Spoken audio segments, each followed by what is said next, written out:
गरीब बनी social media star. पलक नाम की एक छोटी बच्ची अपने चाचा केशव और चाची सविता के साथ रहती थी। पलक जब 6 महीने की थी तभी उसके माता पिता का एक सड़क हादसे में स्वर्गवास हो गया।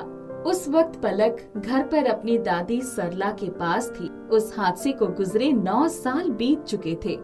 पलक, ये पलक कहाँ मर गई? जब देखो आलसियों की तरह धीरे धीरे काम करती रहेगी। चाची, वो दादी को दवाई दे रही थी, उन्हें बहुत खांसी हो रही थी। अरे अम्मा, तुम तो बस बहाने ढूंढती हो इस कामचोर को कुछ काम न करवाने की। बहू, क्यों बिन माँ बाप की बच्ची के पीछे पड़ी रहती हो? अम्मा, तुम इसकी तरफदारी करना बंद करोगी? अभी मुझे पूजा के पापा के लिए रोटी भिजवानी है। जा पलक, बगीचे में अपने चाचा को रोटी देकर आ। एक दिन की बात है जब सविता अपनी बेटी पूजा के लिए नई फ्रॉक लाई। ये ले पूजा, तेरी नई फ्रॉक। कल जन्माष्टमी पर यही फ्रॉक पहन लेना। मंदिर में बड़ा कीर्तन और भंडारा है कल। ये तो बहुत सुंदर फ्रॉक है माँ, मैं अभी पहन कर आती हूँ। बहू, जब तुम पूजा के लिए नई फ्रॉक लाई हो तो एक फ्रॉक पलक के लिए भी ले आती। कैसी बातें करती हो अम्मा? तुम तो मेरी पूजा को नजर ही लगा दोगी और मेरे पास इतने पैसे नहीं है कि पलक के लिए भी ले आती। अगले दिन जन्माष्टमी का समारोह होता है। सब मंदिर जाते हैं। मंदिर के पुजारी जी को पता होता है कि पलक बहुत अच्छा भजन गाती है। पुजारी जी पलक को भजन गाने के लिए कहते हैं। केशव के कहने पर पलक भजन गाना शुरू करती है। भजन सुनने के बाद हर कोई पलक की जमकर तारीफ करता है। ये सब देखकर सविता गुस्से में पूजा को लेकर घर आ जाती है। सविता मन ही मन सोचती है, इसका कुछ तो करना ही पड़ेगा। एक दिन केशव को काम के सिलसिले में दूसरे शहर जाना पड़ता है। सविता मौके का फायदा उठाने का सोचती है और पलक को बाजार से सामान लाने भेजकर पीछे से किसी को फोन मिलाती है। अच्छा भैया, ठीक है, तुम्हें मैंने समझा दिया है और आगे इसका तुम्हें जो भी करना है, कहीं भी छोड़ना या बेचना है, वो तुम देख लेना। मैं कल सामान लेने बाहर भेजूंगी, तुम वहीं से अगवा कर लेना। तुम्हारे पास बस आज का ही मौका है। और हाँ, मेरे पैसे मुझे दे देना। सरला उसे फोन पर बात करते हुए सुन लेती है।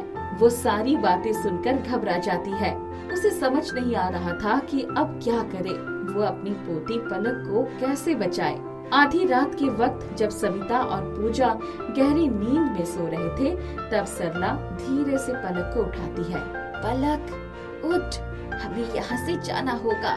दादी, हम कहाँ जा रहे हैं, वो भी इस वक्त? पलक बिटिया, ज्यादा सवाल मत कर, हमें जल्द से जल्द यहाँ से जाना होगा। पलक अपनी दादी के साथ रात के अंधेरे में निकल पड़ती है। दोनों स्टेशन पर पहुँचती है और स्टेशन से जा रही एक ट्रेन पर चढ़ जाती है। अगले दिन तक भूखी प्यासी पलक और उसकी दादी डिब्बों में छुपकर समय बिताती है। सुबह ट्रेन एक स्टेशन पर रुकती है।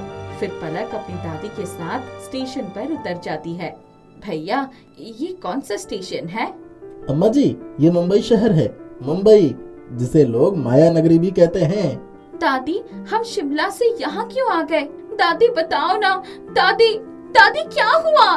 बहुत प्यास लगी है, चक्कर आ रहे हैं। सरला को प्यास से चक्कर आने लगते हैं। दादी, मैं आपके लिए पानी लाती हूँ।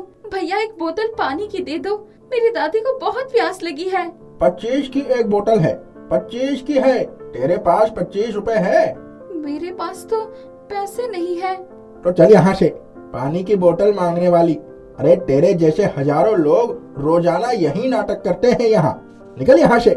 पलक फिर गाना गाकर भीख मांगती है। वो इस तरह 25 रुपए इकट्ठा करती है और अपनी दादी के लिए एक पानी की बोतल खरीदकर सरला को पानी पिलाती है। थोड़ी देर बाद सरला को होश आता है। फिर सरला पलक को लेकर वही स्टेशन पर ही दिन गुजारने लगी। एक दिन पलक भीख मांगते हुए वही गाना दोहराती है जो उसने उस मंदिर पर गाया था। तभी एक आदमी एक औरत के साथ ट्रेन से उतरती है। वो पलक को गाना गाते हुए सुनता है।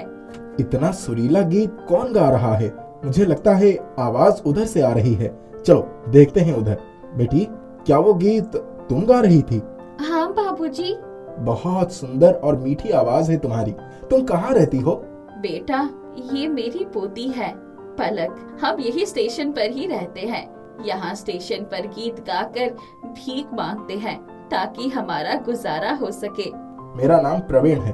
और ये मेरी पत्नी मनीषा है। मैं एक म्यूजिक कंपनी चलाता हूँ। नई आवाजों को मौका देना मुझे पसंद है।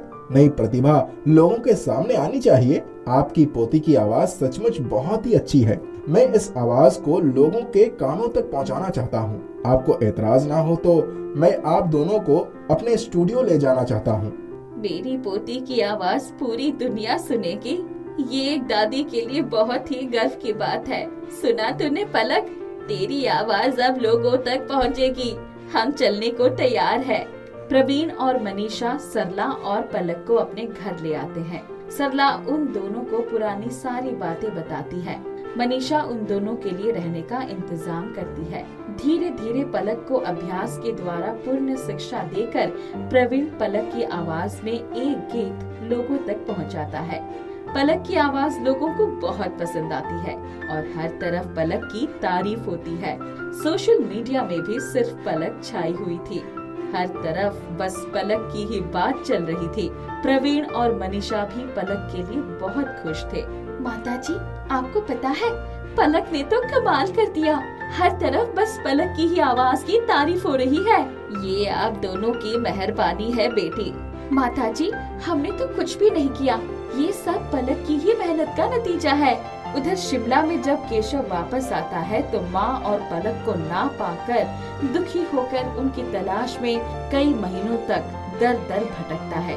एक दिन चाय की दुकान पर वो पलक की फोटो देख लेता है और मुंबई जाने के लिए निकल पड़ता है। शहर पहुंचकर वो बाजार में दुकानों पर लगे टीवी में पलक को देखता है। वो खुशी से फूला नहीं समाता और रोने लगता है। स्टूडियो का पता पूछते हुए वो प्रवीण से मिलता है।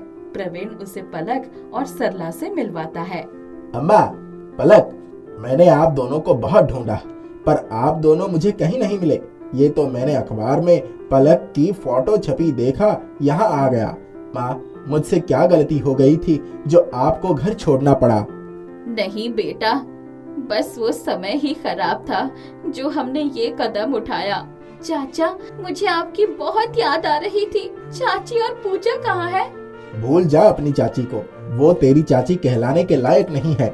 नहीं केशव, तू बहू को ऐसे अकेले छोड़कर नहीं रह सकता। कितने महीनों से वो भी तेरे लिए परेशान हो रही होगी।